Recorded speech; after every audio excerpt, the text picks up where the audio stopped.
ఆరోగ్యశ్రీ సేవలు 1000 నుంచి 3300కు ప్రొసీజర్లకు పెంచి 25 లక్షల దాకా పేదవాడికి ఉచితంగా వైద్యం ఎప్పుడు అందుబాటులోకి వచ్చిందంటే అది వైఎస్ఆర్సీపీ ప్రభుత్వంలోనే.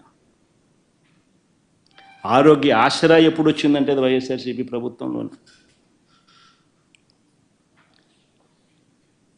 17 కొత్త మెడికల్ కాలేజీలు రాష్ట్రంలో సాధ్యమేనా?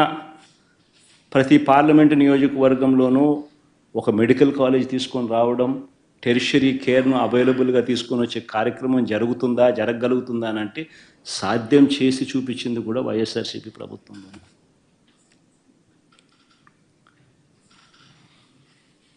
రైతన్నను చేయి పట్టుకొని నడిపించడం సాధ్యమేనా? గ్రామాలలో దళారీ వ్యవస్థ తీయడం సాధ్యమేనా? పారదర్శకంగా రైతన్నను చేయి పట్టుకొని నడిపించగలమా అన్నది ఆలోచన చేస్తే ఒక ఆర్బీకే వ్యవస్థ వచ్చింది వైఎస్ఆర్సీపీ ప్రభుత్వంలోనే.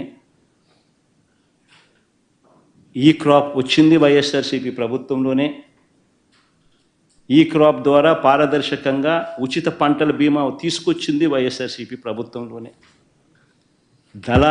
దళారీల వ్యవస్థే లేకుండా ఆర్బీకేల ద్వారానే కొనుగోలు చేసే పరిస్థితి ఎప్పుడు వచ్చింది అని అంటే వైఎస్ఆర్సీపీ ప్రభుత్వం. ఈరోజు నేను చెప్తా ఉన్నా, అన్ని వ్యవస్థలు ఈరోజు తిరోగమనమే. అన్ని వ్యవస్థలు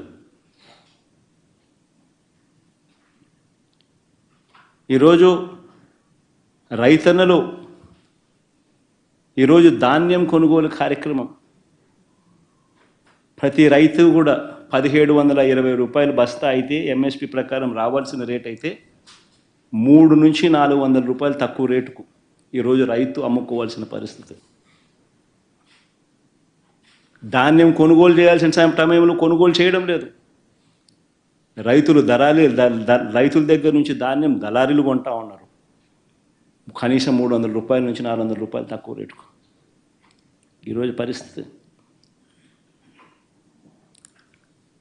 ప్రతి క్వార్టర్ అయిపోయిన వెంటనే ఫీజులు చెల్లించే పరిస్థితి. విద్యా దీవెన నుంచి, వసతి దీవెన నుంచి ఇప్పటికీ 3 క్వార్టర్స్ అయిపోయినాయి. 4వ క్వార్టర్ ఈ డిసెంబర్కి అయిపోతుంది. జనవరికి వచ్చేసరికి 4 క్వార్టర్ల ఫీజులు, విద్యా దీవెన డబ్బులు పెండింగ్ బకాయిలు.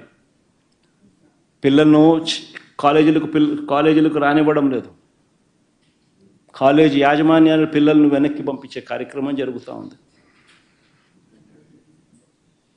బడులకు పోవాల్సిన పిల్లలు, కాలేజీలకు పోవాల్సిన పిల్లలు ఈరోజు పంట పొలాలలో ఈరోజు పని చేసుకునే పరిస్థితిలో వాళ్ళ కుటుంబానికి తోడుగా ఉంటూ పనులు చేసుకునే పరిస్థితిలోకి ఈరోజు వచ్చారు.